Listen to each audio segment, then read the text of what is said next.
Halo semuanya, selamat pagi. Di pagi hari yang indah ini kita akan mulai hari kita dengan memuji menyembah Tuhan.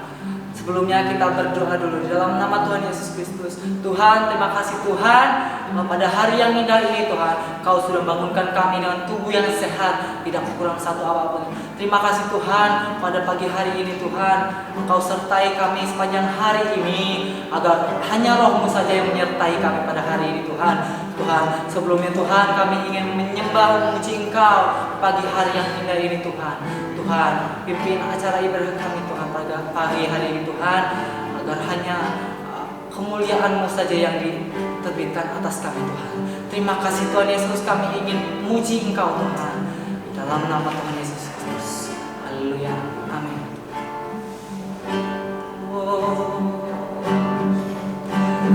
Tak usah ku takut, Allah menjaga, Allah menjaga. Tak usah ku bimbang, tak usah ku bimbang. Yesus pelihara, Yesus pelihara. Tak usah ku susah, tak usah ku susah. Roh Kudus hiburku. Tak usah ku cemas, tak usah ku cemas. Dia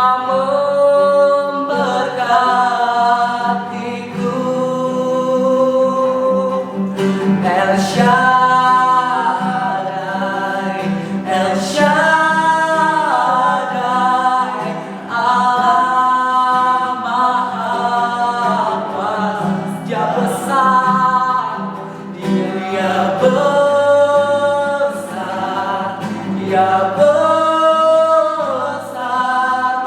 El Shaddai mulia, El Shaddai, El Shaddai, El Shaddai, Allah Maha Kuasa. Berkatnya, berkatnya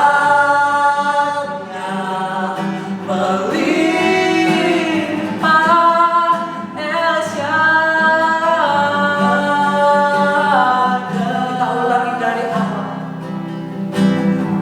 Oh, tak usah ku takut, tak usah ku takut. Allah menjaga.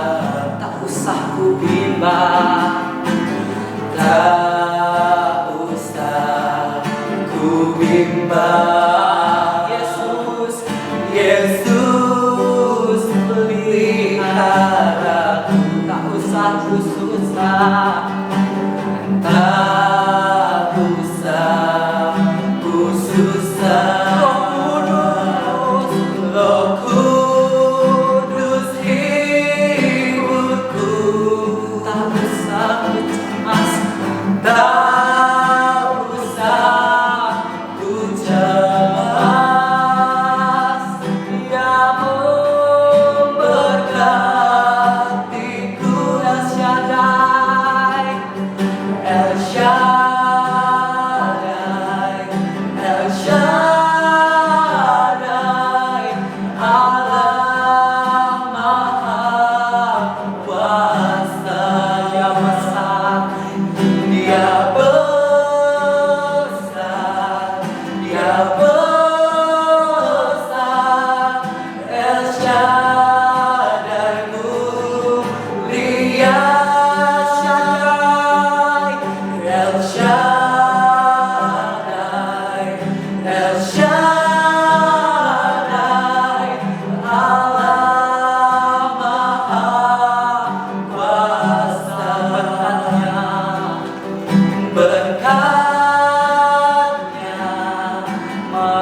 anak-anak dan Bapak Ibu Saudara semua.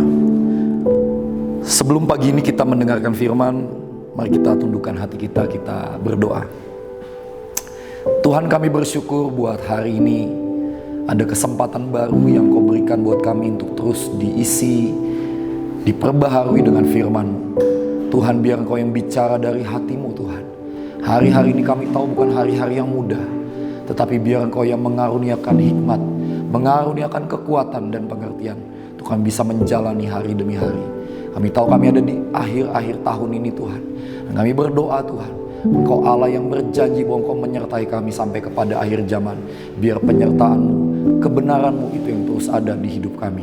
Terima kasih Tuhan, bicara Tuhan buat setiap kami. Di dalam nama Tuhan Yesus kami berdoa. Amin. Hari ini ada sebuah ayat yang Tuhan taruh di hati Roy, dan ini kerinduan hati saya untuk sampaikan juga kepada kalian. Diambil dari Matius pasal 1 ayat 23.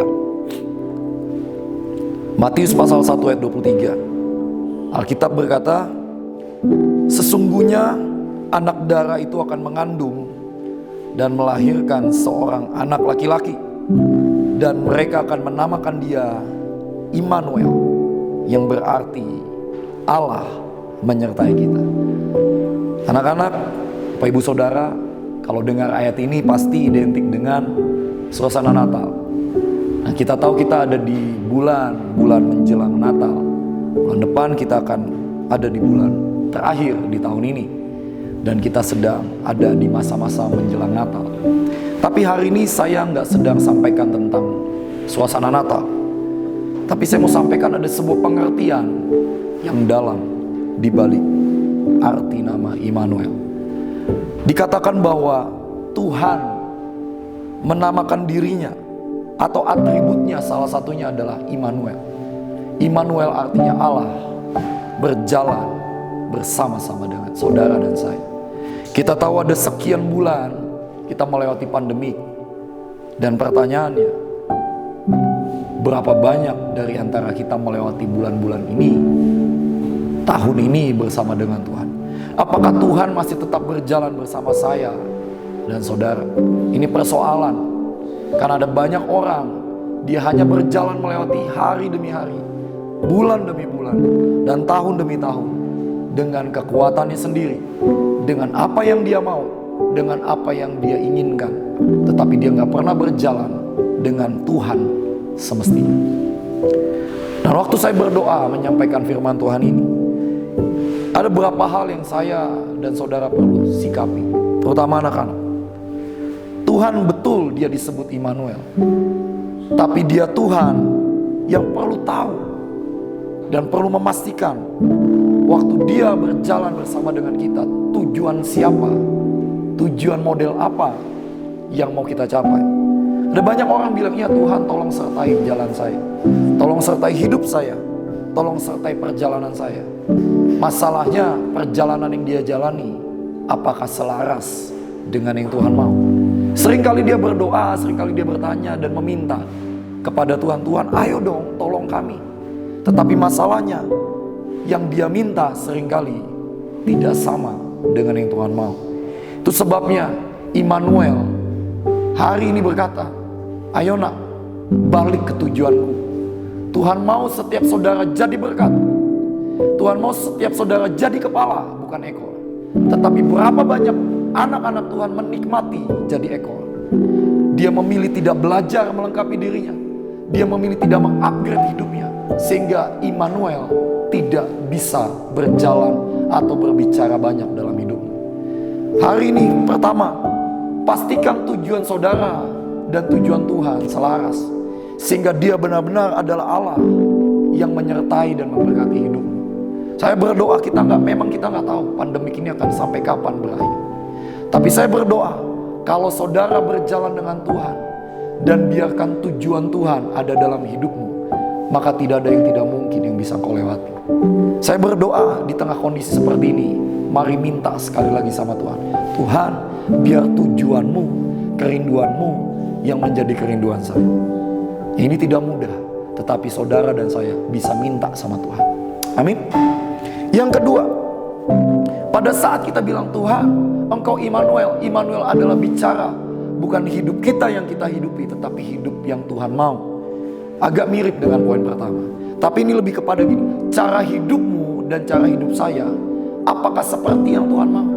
Seringkali kita bilang, iya aku mau mengerjakan yang Tuhan mau. Tetapi caranya seringkali maunya cara kita. Kita percaya Tuhan memberkati. Tetapi seringkali cara kita mendapatkan berkat atau cara kita meminta berkat, seringkali sesukanya kita. Atau seringkali kita bilang, Tuhan aku percaya ini tujuanmu dalam hidupku dan aku mau sepakat dengan itu. Tetapi untuk caranya biarkan dengan caraku. Nah itu bukan Immanuel. Kau memaksakan kehendakmu dan tidak meletakkannya di hadapan Tuhan. Kalau kau mau Immanuel dalam hidupmu, biarkan Tuhan mengubah cara hidupmu. Biarkan dia punya ruang merombak semua cara yang salah. Mungkin hari-hari ini engkau sudah lama tidak menyembah Tuhan. Mungkin hari-hari ini kau sudah lama gak baca firman. Di tengah kondisi pandemi, WFH atau apapun sejenisnya. Seharusnya ini kesempatan saya dan saudara membaca firman lebih banyak. Betul? Engkau gak punya waktu yang sibuk di luar sana. Seharusnya ini waktunya saya dan saudara menambah jam doa, jam baca Alkitab, jam mendengarkan khotbah, apapun. Atau ini waktunya ketika engkau gak punya pekerjaan di luar sana, ini waktu yang kau berdiri buat lingkungan sekitarmu dan mulai melayani dan mendoakan. Toh tidak ada kesibukan di pekerjaan. Tapi berapa banyak anak Tuhan memilih santai dan dia tidak melakukan apa-apa. Dan dia beralasan, oh ini WFH, work from home. Itu artinya saya bisa bangun sesuka saya bisa tidur sampai jam berapapun. Toh besok saya nggak sekolah, saya nggak kerja. Justru itu persoalan. Kalau engkau mau Immanuel ada dalam hidupmu, mari ubah cara hidupmu. Mari naikkan standar hidupmu. Mari tambahkan kebenaran, tambahkan bobot dalam hidupmu. Maka Allah Immanuel sungguh-sungguh melakukan sesuatu dalam hidupmu. Yang terakhir, Allah Immanuel adalah Allah yang juga menginginkan didikan terjadi dalam hidup. Saudara, saya mau sampaikan, anak-anak dengarkan baik-baik. Didikan lebih berharga dari berkat. Sekali lagi, didikan lebih berharga dari berkat. Saya kasih contoh begini. Satu kali anak saya minta kepada saya, beliin es krim dong papi. Tapi waktu itu saya lihat anak saya sedang batuk, pilek dan sebagainya. Lalu hari itu saya putuskan untuk tidak memberikan dia es krim. Tapi yang terjadi, dia ngambek, dia nangis, dan dia guling-guling gitu istilahnya. Dan hari itu kelihatannya saya adalah bapak yang jahat, tidak memberikan apa yang dia minta. Padahal saya sedang mendidik dia bahwa dengan kondisimu seperti ini, lebih baik ditunda keinginanmu makan es krim dan biarkan kau fit dulu, sehat dulu, dan baru es krim itu bisa dibelikan. Seringkali kita minta berkat, tetapi wadah kita gak siap. Dan ketika kita belum siap, Tuhan perlu mendidik dan memproses hidup saya dan saudara. Dan ketika proses itu datang, seringkali kita marah dan berkata, Tuhan jahat, Tuhan gak berkati saya. Persoalannya adalah bukan Tuhan gak mau kasih berkat. Seringkali kalau Tuhan kasih berkat itu akan merusak hidupmu dan hidup saya. Itu sebabnya dia perlu mendidik. Itulah sebabnya kenapa didikan lebih berharga dari berkat. Immanuel artinya biarkan dia mendidik hidupmu juga. Anak-anak muda dengarkan baik-baik. Maukah engkau dididik? Karakter maukah engkau dididik? Pilihan hidupmu, sikapmu maukah engkau dididik? Tapi kalau kau berkata, sorry aku punya cara hidupku sendiri, maka jangan pernah berharap dia Allah Immanuel dalam hidup. Tapi kalau engkau mau dia jadi Allah yang menyertai saya dan saudara, biarkan dirimu dididik. Amin. Saya berdoa anak-anak muda, generasi muda, Tuhan mau pakai saudara, Tuhan mau pakai engkau hari-hari ini. Dia sangat suka dengan anak-anak muda. Apa buktinya? Firman Tuhan bilang, dia sangat suka dengan generasi muda. Dia pakai anak-anak muda seperti anak panah di tangan pahlawan. Engkau adalah anak panah di tangan pahlawan. Masalahnya pahlawan bukanlah orang sembarang. Pahlawan seringkali dia harus melatih anak panahnya. Dia harus lemparkan anak panah itu berulang-ulang sampai tepat. Dan itu artinya kau harus siap dilesatkan, dididik, ditancapkan. Tapi persoalannya, apakah kau mau dan siap? Nah, kalau kau mau ada di tangan pahlawan, kalau kau mau Allah Immanuel menyertai hidupmu, biarkan dirimu dilatih. Dan ketika didikan itu datang, berkat cuma faktor pengikut. Ya, Alkitab berkata di Mazmur pasal 23, kebajikan dan kemurahan mengikuti aku. Jangan pernah kejar berkat, kejar Tuhan, kejar didikannya, maka berkat akan mengikutimu, karena Dia Allah Immanuel. Amin.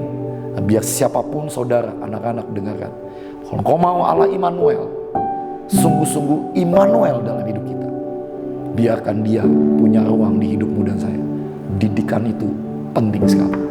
Sekali lagi, yang pertama adalah tujuan siapa yang kau dan saya perlu tuju istilahnya.